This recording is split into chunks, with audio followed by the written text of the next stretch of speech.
নবী সাল্লাল্লাহু আলাইহি সাল্লাম বলেছেন, বেলাল, আমি জান্নাতে আমি দেখেছি যে আমার আগে আগে তুমি হাঁটছো এরকম মনে হচ্ছিল এবং তোমার পায়ের জুতার আওয়াজ আমি শুনতে পেলাম। বেলাল, আমাকে বলো তুমি কি আমল করো? বেলাল রাদিয়াল্লাহু আনহু বললেন, হে আল্লাহর রাসূল, আমার তো এরকম বিশেষ কোনো আমল নাই, আপনি যা বাতান সেগুলাই তো। আমি খুব গুরুত্বের সাথে, বিশেষ গুরুত্বের সাথে স্পেশাল কোনো আমল করি সেরকম আহামরি এরকম কোনো বিশেষ আমল তো নাই। তবে একটা আমল আমার আছে, সেটা হলো, হে আল্লাহর রাসূল, দিন এবং রাত যখনই আমি অজু করি, অজু করার পর আমি 2 রাকাত নামাজ পড়ি, তাহিয়াতুল ওযু পড়ি। এটা আমি কখনো ছাড়ি না। নবী করিম সাল্লাল্লাহু আলাইহি সাল্লামের আর বুঝতে বাকি ছিল না তার এই বিশেষ স্পেশাল আমল, যেটা হয়তো আমরা অনেকেই আজকাল করি না। বিশেষ করে আমাদের সমাজ থেকে তাহিয়াতুল ওযু নামাজ বিলুপ্ত হয়ে গেছে, এই সুন্নত আজ হারিয়ে গেছে। আমরা ওযু করার পর 2 রাকাত নামাজ পড়ার বেশিরভাগ মানুষ অভ্যস্ত না। তাহিয়াতুল ওযু তো পরের কথা, তাহিয়াতুল মসজিদও আমাদের সমাজ থেকে হারিয়ে গেছে।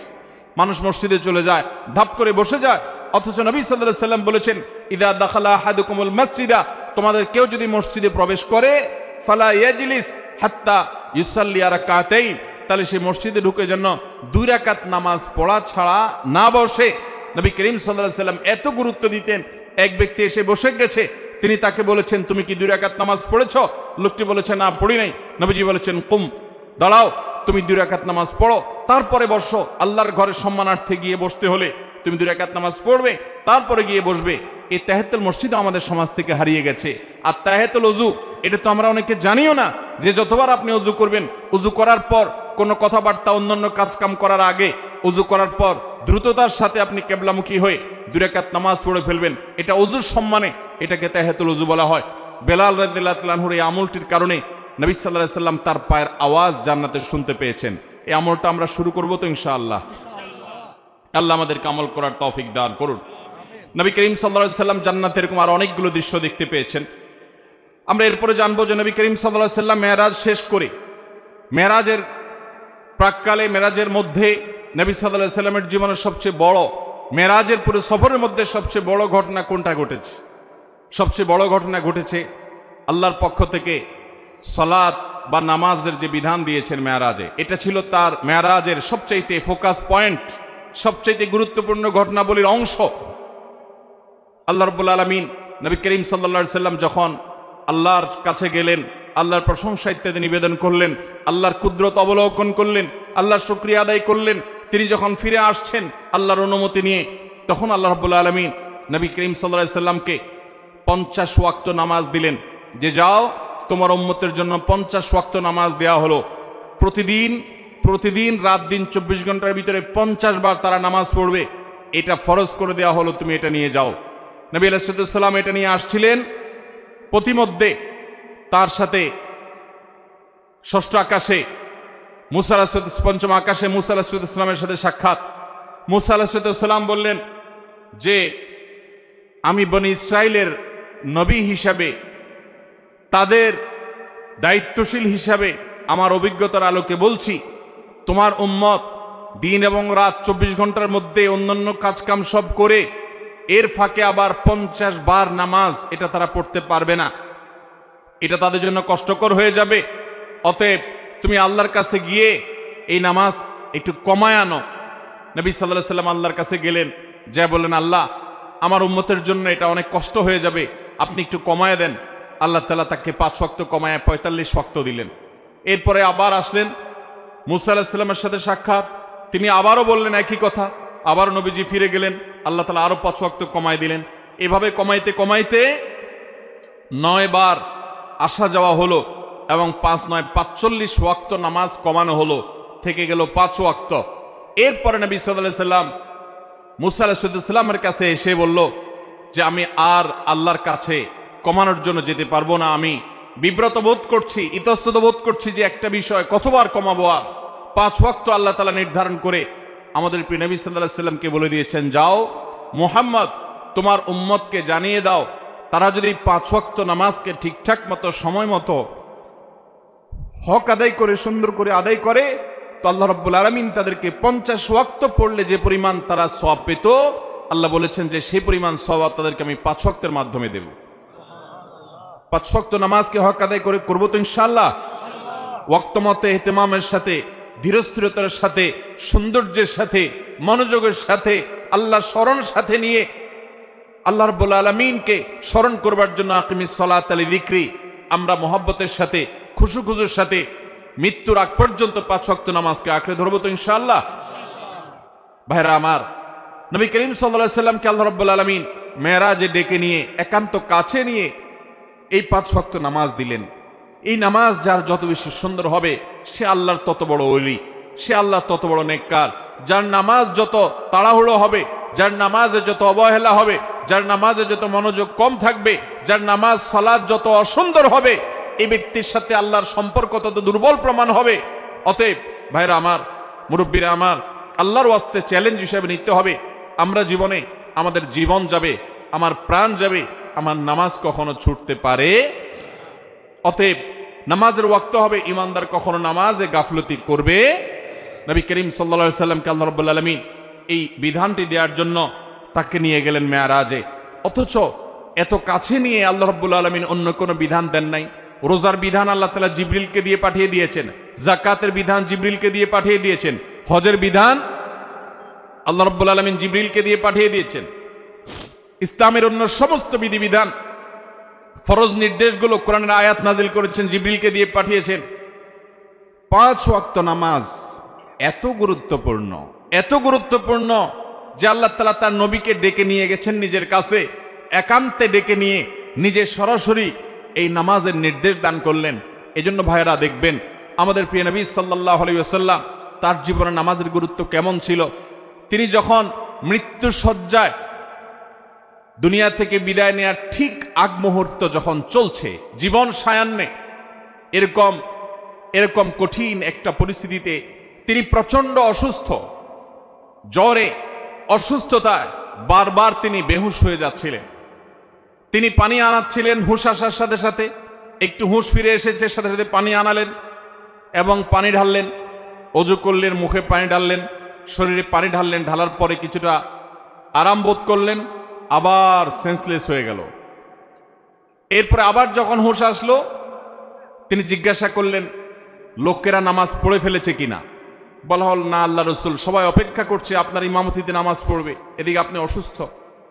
এই কথা বলার পর তিনি আবার সেন্সলেস হয়ে গেলেন, আবার পানি ঢালা হলো, একটু সেন্স আসার সাথে সাথে আবারও একই কথা, মানুষেরা কি নামাজ পড়ে ফেলেছে? নবী করিম সাল্লাল্লাহু আলাইহি সাল্লামকে এই কষ্টের চোটে তিনি বেহুশ হয়ে যাচ্ছেন বারবার। যখন এই পানি ঢেলে তাকে একটু আরাম দিয়ে একটু হুঁশে ফিরে আনা হচ্ছিল, হুঁশে আসার সাথে সাথে তার প্রশ্ন, সবাই নামাজ কি পড়ে ফেলেছে?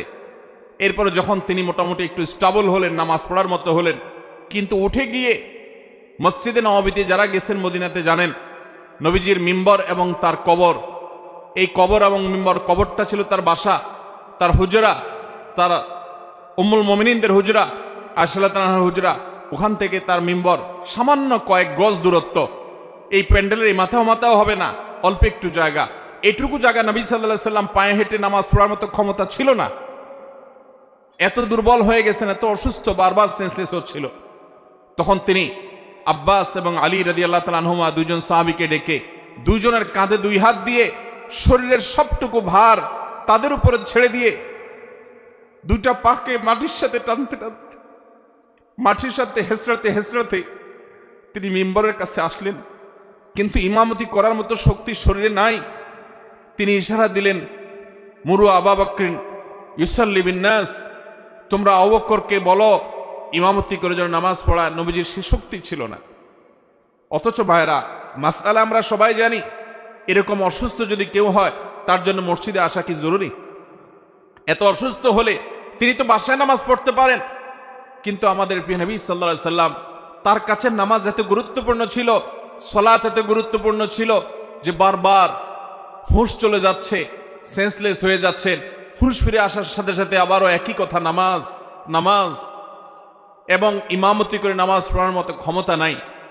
তারপরেও তিনি বাধ্য হয়ে, যখন আবু বকর রাদিয়াল্লাহু তাআলা আনহু হিম্মত করছিলেন না তার পেছনে ইমামতি করার, তার সামনে ইমামতি করার, তখন নবী সাল্লাল্লাহু আলাইহি সাল্লাম নিজে ইমামতি করলেন কষ্ট করে। এবং তার পিছনে সাহাবা একরাম জামাতের সাথে নামাজ পড়লেন। নামাজের গুরুত্ব দেখেন ভাইরা আমার।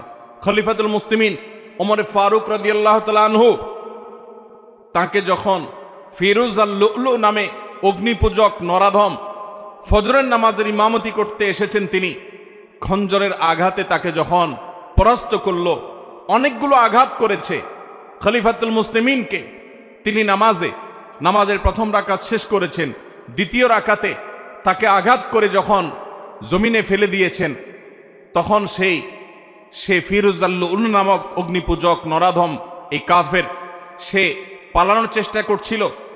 সাহাবীরা তাকে থামানোর চেষ্টা যখন করেছে, বহু সাহাবীকে সে আঘাত করেছে।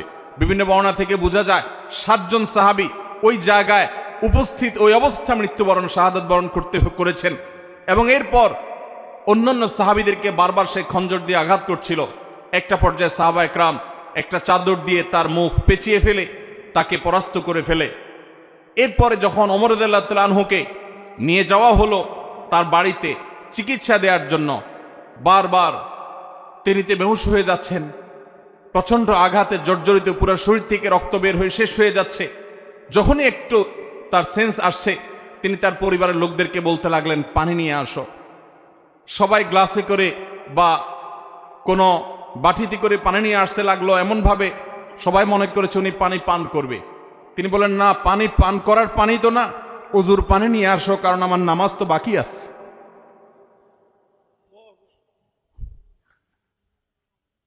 ওযু করে তারপরে লোকদেরকে নির্দেশ করলেন নামাজের আয়োজন করার জন্য। ভাইরা আমার, নামাজের গুরুত্ব আজ মুসলমান আমরা বুঝি না।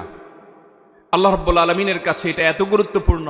আপনি দাঁড়িয়ে পড়তে পারবেন না, বসে পড়বেন, বসে পড়তে পারেন না, শুয়ে পড়বেন, ইশারায় পড়বেন, ওযু করতে পারেন না, তায়াম্মুম করবেন। আপনার তায়াম্মুম করার ব্যবস্থাও যদি না থাকে, কোনো মাটি জাতীয় কিছু যদি আপনার হাতের কাছে না থাকে, তো ওই অবস্থায় আপনি নামাজ পড়বেন, সতর ঢেকে নামাজ পড়বেন। সতর ঢাকার মতো কোনো ব্যবস্থা যদি আপনার না থাকে, তাহলে ওই অবস্থায় আপনি বসে নামাজ পড়বেন। আপনি সমুদ্রে নিমজ্জমান, ওই অবস্থায় আপনি নামাজ পড়বেন, কিবলার দিকে ফিরে নামাজ পড়বেন। কিবলার দিকে ফিরতে পারেন না, তাহলে অনুমান করে কিবলার দিকে বা যেদিকে সম্ভব সেদিকে ফিরে সালাত আদায় করবেন, কিন্তু নামাজ মাফ নাই।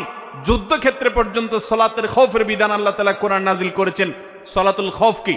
সালাতুল খৌফ হলো যুদ্ধ চলছে রণাঙ্গনে, সম্মুখ যুদ্ধ, একেবারে মুখোমুখি আক্রমণ। এই মুহূর্তে নামাজের ওয়াক্ত হয়ে গেছে, নামাজ পড়তে গেলে শত্রুপক্ষ আক্রমণ করে সব শেষ করে ফেলবে। ইসলামের নির্দেশ, কোরআনের নির্দেশ হলো যে তখন তোমরা নামাজে জামাতের সাথে ওই অবস্থাতেও নামাজ পড়বে, কিন্তু একদল জামাতে নামাজ পড়বে, আরেক দল শত্রুদের সাথে লড়াই করে আত্মরক্ষা করবে। একদল যারা ইমামের সাথে নামাজ পড়ছে, তারা 1 রাকাত নামাজ শেষ করে, 1 রাকাত সালাত শেষ করে তারা চলে যাবে যুদ্ধে। যারা এতক্ষণ যুদ্ধ করছিল, তারা এসে ইমামের পিছনে আবার দাঁড়িয়ে তারা 1 রাকাত পড়বে। তারা তাদের 1 রাকাত শেষ করে আবার চলে যাবে। 1 রাকাতের মাঝখানে যাওয়া জায়েজ নাই, কিন্তু যুদ্ধক্ষেত্রে সালাতুল খৌফের বিধান এটা জায়েজ আছে যে তোমার জীবন রক্ষা করতে হবে, তোমার নামাজও রক্ষা করতে হবে। ইমানদার কখনো কোনো যুক্তিতে নামাজ ছাড়ার মতো কোনো সুযোগ, কোনো পরিস্থিতি, কোনো অবস্থা ইমানদারের জীবনে থাকতে পারে না, কারণ নামাজের চাইতে গুরুত্বপূর্ণ কোনো বিধান ইসলামে আর।